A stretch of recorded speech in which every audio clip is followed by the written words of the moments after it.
Hello everyone, this is Cece, and I'm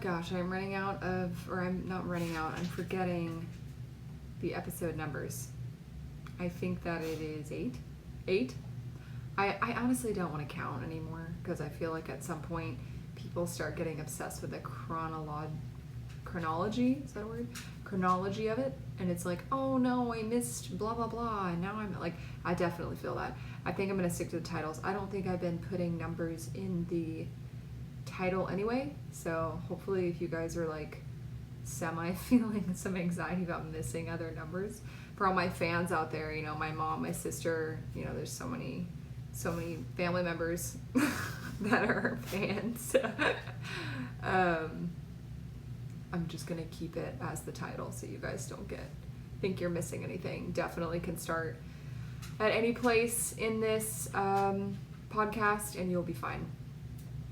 And hopefully you learned something that is relevant to you. But I have a super interesting thing that happened recently this week.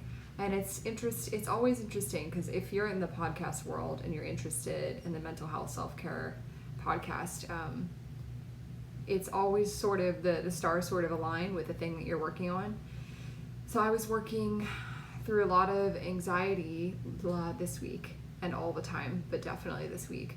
And then I listened to a podcast by Dax Shepard, and he was interviewing Aly Raisman, the gymnast, and she is also not one of the main, but she was the captain of the Olympic team. I can't remember which year, honestly. And maybe I think even 2 years in a row. She was the captain of 2 different teams that I think won gold. And she was also a victim of sexual abuse from Larry Nassar. So she's been really at the forefront of that movement, really a leader of that movement. Where was I going with that? Oh yeah, but she was talking about all this things. She was talking about anxiety a lot in this podcast. I actually have not finished it yet, so I'm really excited to finish it. I only have like 10 minutes left, but the stars sort of align in the mental health podcast community. When you're struggling with something, you seem to listen to something that other people are struggling with, and you hear the tools that work for them, and it's a very calming feeling because there's just the whole community and just the whole like section of health is so stigmatized that to hear these other people that are, you know, famous and out there, their lives are out there, talk about their mental health and the tools they've used, they normalize these tools, and it was really helpful for me because she was talking a lot about one of the tools that she talked about a lot was anxiety medication and depression and other medications for those mental illnesses, and how she had so much fear around them because there's sort of this, you know, you think of these movies and where people turn crazy, or I don't even know where the stigma came from, but I definitely feel that too, being struggling with some of those things. Like the thought of taking medication for them I think I even said in one of my episodes, like very afraid to do that. And to hear them normalize it and just talk about their experience. They're not saying take it, they're just saying there's not one size fits all with these different issues of mental health that more people than you think struggle with than not. And so it was really helpful. And then another thing that she talked about that is like very relational to what I dealt with this week in my anxiety was watching TV before she went to sleep and watching like shows. And I did not realize that this was affecting me so much. And I honestly, I listened to that podcast today, but I noticed this throughout the week that it was sort of becoming like a comfort food thing for me, where, you know, these food groups are like, they have a lot of culture in them, but they seem to have like be pretty bad for you. I feel like that's what people think comfort food. They're not thinking like vegetables. They're thinking like fried and fast food and like, I don't know. There's a genre for each culture, really, but not stuff that usually makes you feel too great after you eat it. And so I feel like the shows I was watching, they were like a comfort food for me. And because it's not like the show itself was bad. Like I was watching, I would say most of my time has been spent watching Gilmore Girls, and I've probably rewatched it like 3 times. But, and there's like, it's an incredible story if you are a fan. But I was actually finding myself completely zoning into their life and subconsciously escaping mine.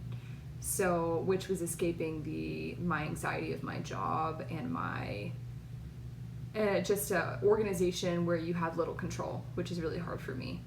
And so I was realizing that about this show, and Aly was talking about that on the podcast, and how she realized how much it was affecting her anxiety and making it really hard for her to go to sleep.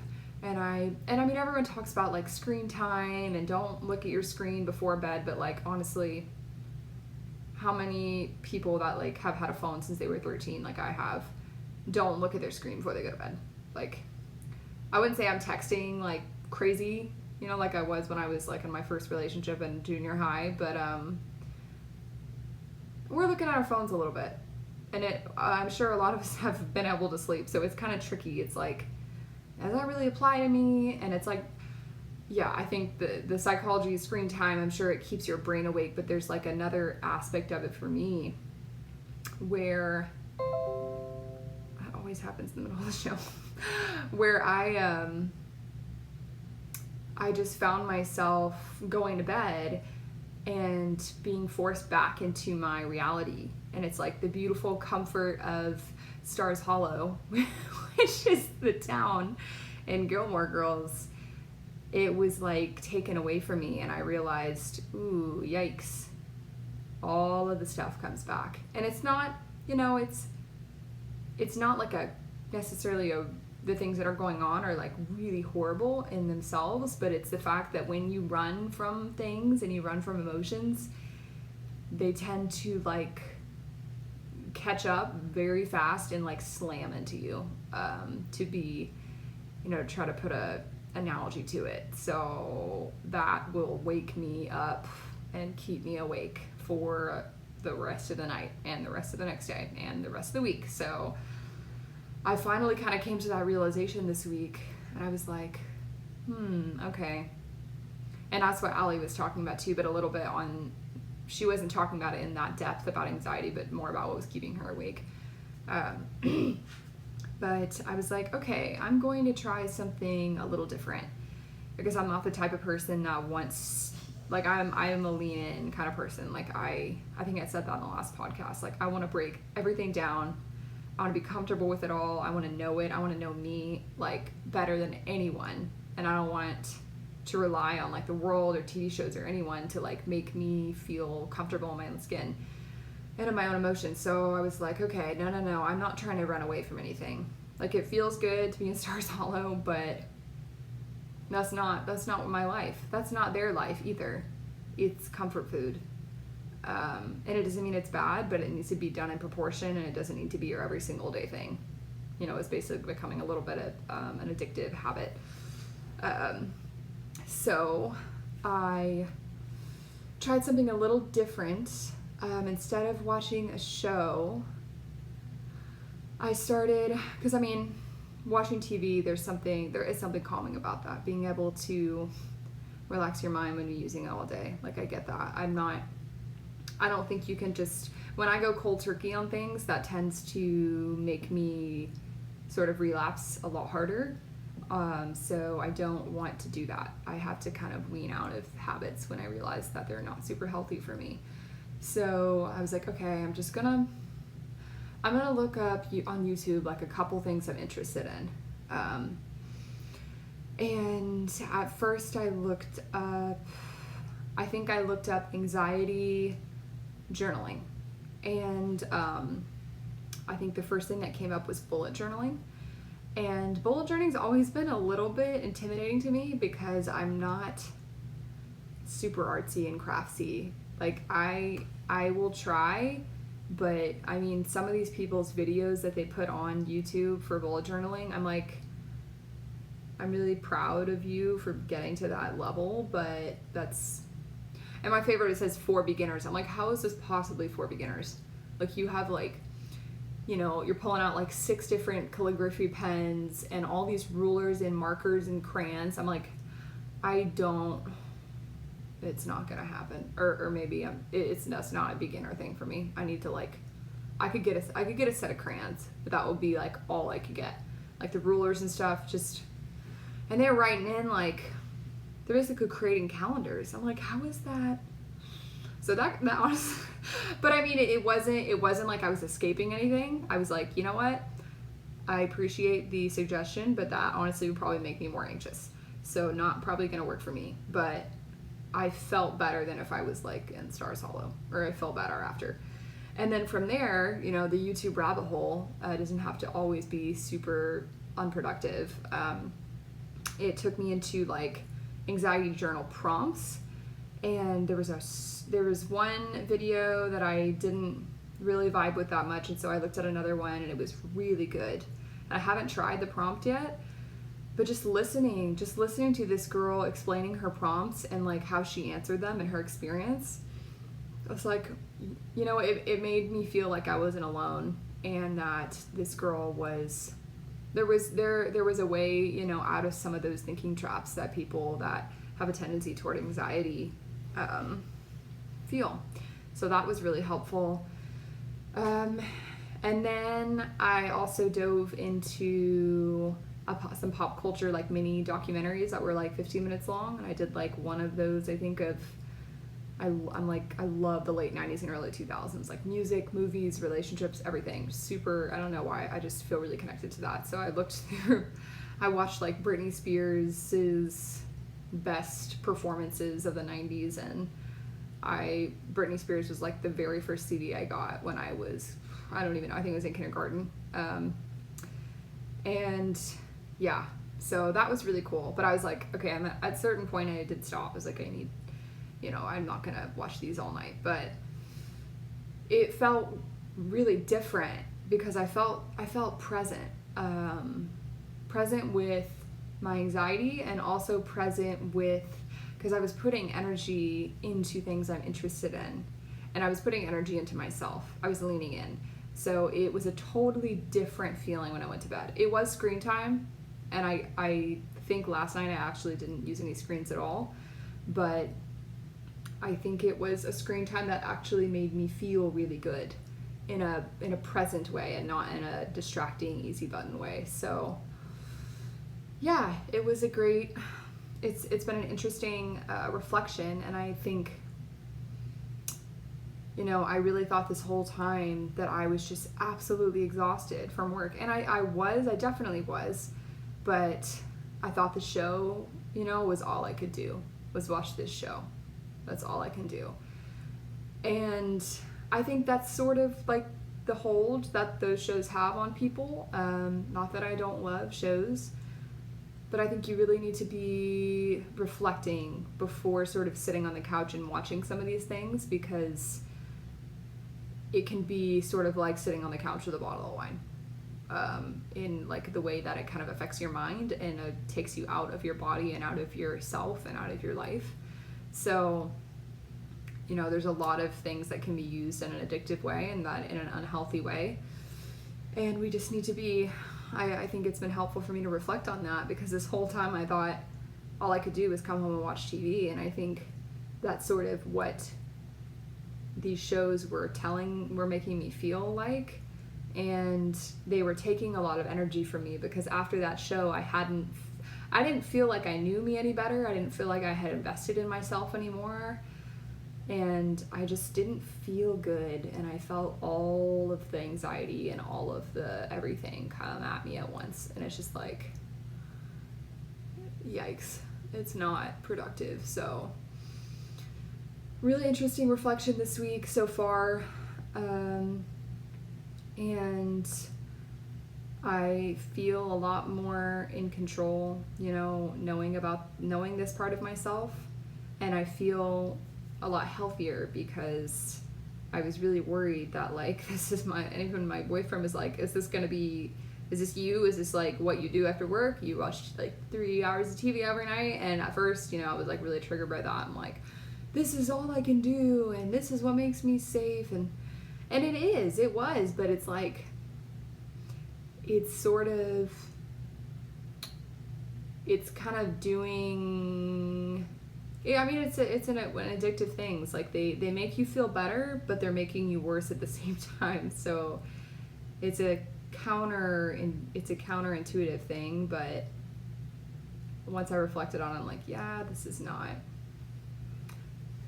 making me feel any better. So really interesting thing. Doesn't mean I'm never going to watch a show again, but I think I'm going to watch a show like maybe when I'm a little happier, or maybe when I have energy, instead of like watching and doing these things at a really vulnerable time, because they're easy buttons, they're escapes, they're just not, it's not really getting all out of the show, because I'm trying to run away from something, and I'm probably more distracted by that than I am by the show. So I'm just looking for something to like fill that. And yeah, that's kind of been my experience this week so far. So it's been interesting, and I'm excited to kind of learn more about myself and really try to do some activities like walking my dog, and maybe calling my parents or my family, or journaling. Definitely going to try that anxiety journaling and just being present with the things I'm feeling. Playing my guitar, doing different things that I love and I want to be better at. So yeah, I'll definitely put the Dax podcast in the show notes, and I think Aly Raisman has like some type of organization she's in charge of. I'll look that up and put that in the notes too, and so if you guys can look at it. And another shout out to, in this experience I actually did not use any essential oils, but I'm always going to shout out to doTERRA, because I love the new kit they got me, or that I bought from them rather, the Pursue kit. It has a really cool variety of stuff, from their supplements to their roll-on essential oils, like the roll-on ball. They have toothpaste and hand wipes and all of this like really diverse products for your just all around living. So I've really enjoyed exploring those so far, and I'll put that link in below.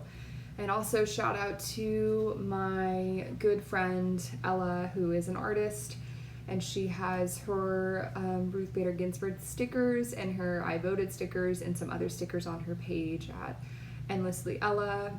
Each sticker is about $4 unless you buy them in bulk. So I will put that in the show notes as well. Yeah, but I hope you guys have a great week and take a little tidbit from this. It's not for everyone. I'm not saying don't watch shows. I'm saying just lean into your feelings and don't push easy buttons, because the retraction hurts, and it can keep you up all night, which for me is a showstopper. If I can't sleep, like my whole life stops, and I'm like, no, like I have to stare in the mirror till I figure it out. Which I'm grateful for that quality myself, but it can also be when I stay up all night with anxiety and stuff, it can be pretty all consuming. So I do not wish that on any of you guys, but I do want to give you the tools if you have thinking traps like that, and you have a work environment like that, or organization that doesn't give you a lot of control, or yeah. So everyone have a great week, and I will talk to you later. Bye.